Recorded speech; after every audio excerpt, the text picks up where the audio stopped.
Selamat pagi Sobat STTII. Selamat datang dalam acara Ragi, Renungan Pagi. Selamat jumpa dengan saya juga. Saya senang sekali berjumpa dengan saudara walaupun dalam renungan. Kali ini sebelum kita mohon Tuhan mendengar apa yang kita katakan, lebih baik kita dengar dulu dari Tuhan. Kita dengar, kemudian kita mohon Tuhan mendengar. Yang kita dengar pada pagi hari ini dari Injil Lukas pasal yang pertama ayat yang kelima, mulai ayat yang kelima sebetulnya sampai 25. Nanti akan saya baca beberapa ayat. Pada zaman Herodes raja Yudea adalah seorang imam yang bernama Zakaria dari rombongan Abia. Istrinya juga berasal dari keturunan Harun, namanya Elisabet. Keduanya adalah benar di hadapan Allah dan hidup menurut segala perintah dan ketetapan Tuhan dengan tidak bercacat. Tetapi mereka tidak mempunyai anak, sebab Elisabet mandul dan keduanya telah lanjut umurnya. Pada suatu kali, waktu tiba giliran rombongannya, Zakaria melakukan tugas keimaman di hadapan Tuhan. Sebab ketika diundi, sebagaimana lazimnya untuk menentukan imam yang bertugas, dialah yang ditunjuk untuk masuk ke dalam bait suci dan membakar ukupan di situ. Sampai di sini dulu firman Tuhan. Nah, saudaraku yang dikasihi Tuhan, Sobat STTII, ayat-ayat ini atau peristiwa ini terjadi pada masa ujung daripada, kalau orang teologi mengatakan ujung dari 400 tahun silent years ya. Jadi ini ujung dari itu. Selama 400 tahun tidak ada nabi, tidak ada firman Tuhan lewat nabi, tapi sebetulnya banyak firman Tuhan lewat peristiwa-peristiwa alam, lewat sejarah, lewat ada buku-buku ditulis di sana, kebenaran-kebenaran umum, ada peristiwa-peristiwa alam di sana, Tuhan bicara melalui itu. Nah, 400 tahun ini membuat bangsa Israel haus akan firman Tuhan, haus akan nabi datang seperti itu.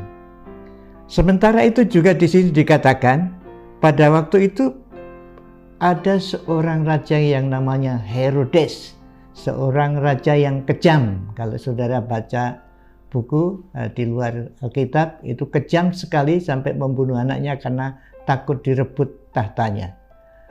Di satu sisi ada orang kejam seperti Herodes, sisi lain kerinduan umat Israel yang bertahun-tahun dijajah, mulai tahun 720 sekian sebelum Masehi ya, sebagian dibawa ke Asyur, kemudian dibawa ke Babel yang Yehuda. Terus sampai saat ini tidak ada negara Israel. Artinya Israel di bawah penjajahan. Kali ini di bawah penjajahan Roma. Jadi rindu sekali akan pembebasan. Tapi ada raja yang jahat. Namun demikian, ini kontras juga, di situ ada Zakaria. Di tengah-tengah kejahatan ada orang benar yang bernama Zakaria dan istrinya. Sama-sama keturunan Harun, sama-sama dikatakan di situ keduanya adalah benar di hadapan Allah dan hidup menurut segala perintah dan ketetapan Tuhan dengan tidak bercacat. Ini luar biasa. Di tengah-tengah pimpinan yang jahat itu ada orang yang benar di mata Tuhan. Dan dua-duanya ini suami istri ya. Kalau Ayub itu Ayubnya saleh tapi istrinya tidak saleh ya. Tapi kalau ini dua-duanya saleh. Dan menarik sekali, ini orang gunung. Ini kalau lihat ayat 39 nanti ini rumahnya itu gunung. Ada kota katanya, tapi kota waktu itu ya desa lah, gunung ini. Orang gunung ini ya. Orang gunung bertahun-tahun sampai tua taat terus jadi imam di gunung itu. Jadi orang gunung tetapi taat, hamba Tuhan di gunung tapi taat sampai tua masih taat berdua di dalam keimamannya. Nah, kemudian ayat berikutnya menyatakan di sini tidak punya anak. Nah, ini aib nanti kalau saudara baca ayat lainnya nanti Elisabeth merasa ditutupi aibnya karena diberi anak. Jadi di dalam PL itu orang rohani itu biasanya kaya, kemudian punya anak, anaknya pun laki-laki ya, diberkati, itu namanya orang rohani. Tapi orang rohani ini lain daripada yang lain. Rohani tapi tidak punya anak. Nah ini tetapi dikatakan benar di hadapan Allah. Maksud saya walaupun tidak punya anak, kedua suami istri ini tetap taat kepada firman Allah.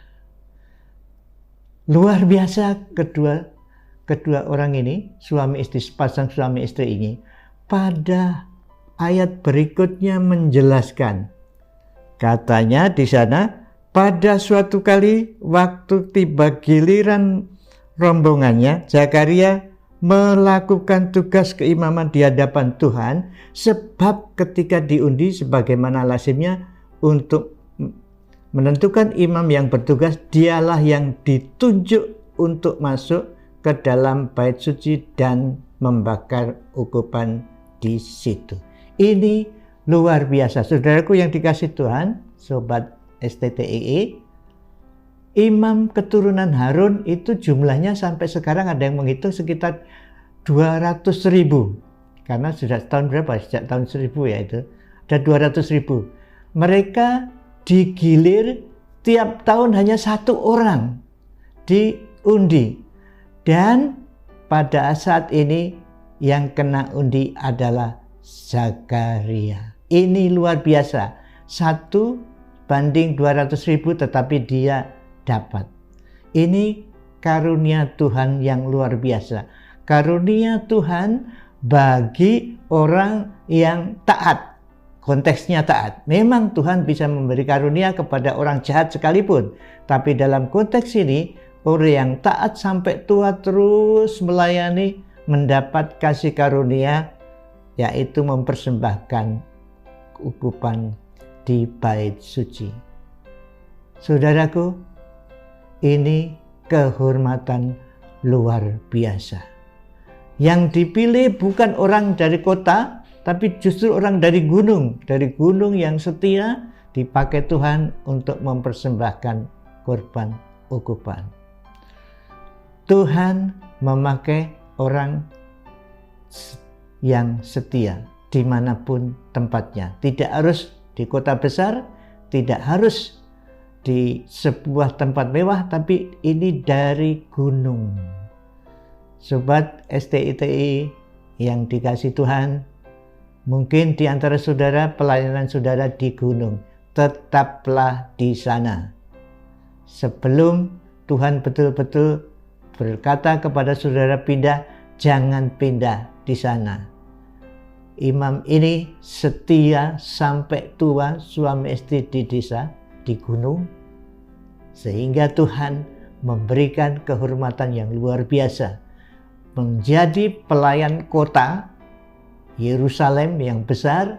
Bukan itu saja, karena peristiwa ini peristiwa di mana orang-orang Israel 3 kali setahun harus ke bait suci atau bait Allah ya, ke sana. Ini berarti internasional. Orang gunung dipakai pelayanan internasional.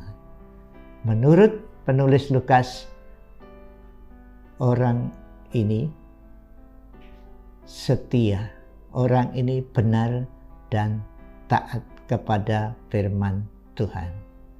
Tetaplah taat. Mungkin suatu saat saudara diberi kehormatan yang luar biasa, mungkin. Tapi kemungkinan juga tidak. Kalaupun tidak diberi, Zakaria dan Elisabeth tetap setia walaupun dipandang aib. Marilah kita meniru teladan imam ini, setia terus pada firman Tuhan, setia kepada panggilannya, dan suatu saat mendapat kehormatan yang luar biasa. Tapi ini tidak selalu ya. Jadi tidak perlu mengharap kehormatan yang luar biasa ini. Tetapi khusus untuk Zakaria ini, dan mungkin saudara mendapat kesempatan yang luar biasa semacam ini. Tapi yang terpenting di sini, setia, taat, terus sampai mati, sampai tua. Panggilan Tuhan tidak ada pensiun. Panggilan Tuhan itu kontrak seumur hidup. Mari kita berdoa. Tuhan, terima kasih atas panggilan-Mu kepada kami semua, Sobat STTII.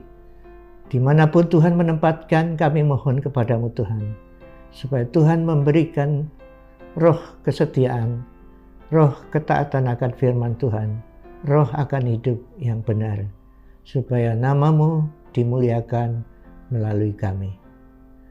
Tolong keluarga kami semua kiranya bisa sehati sama seperti Zakaria dan Elizabeth, sehati terus seumur hidupnya. Terima kasih Tuhan, terima kasih atas panggilan-Mu. Dalam nama Tuhan Yesus. Amin. Terima kasih saudara telah memperhatikan firman Tuhan, dan salam 111. Tuhan memberkati. Amin.